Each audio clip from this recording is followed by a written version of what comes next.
अरब के नए टैक्स लगे, ये जो रीबेसिंग हो रही एनर्जी के सेक्टर में, यह शायद ना होती, कुछ फ़ायदा होता। तो क्या वजह थी, क्या कबाहत थी अगर प्लान बी पर अमल कर लिया जाता? दूसरा दोहराया जो पहले हुआ है, देखें इरशाद आरिफ साहब, हर चीज़ का प्लान बी होता है। मिसाल के तौर पर कि अगर बारिशें ना हुई तो फिर हमने पानी का ज़ख़ीरा करना है, डैमों में पानी नहीं आएगा तो फिर हमारी जो थर्मल जो बिजली है उसके मंसूबे जो हैं चलाने की तैयारी करें, ये प्लान बी है।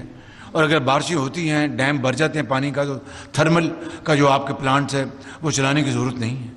इसी तरीके से ये मैंने मिसाल से दी समझाने के लिए गुजारिश कर रहा हूँ कि अगर IMF का प्रोग्राम इन तमाम तर काविशों के बाद खुदा न खासा ना होता तो प्लान बी तो तैयार करना था ना, उसकी बात की जा रही थी, इससे आगे कोई बात नहीं।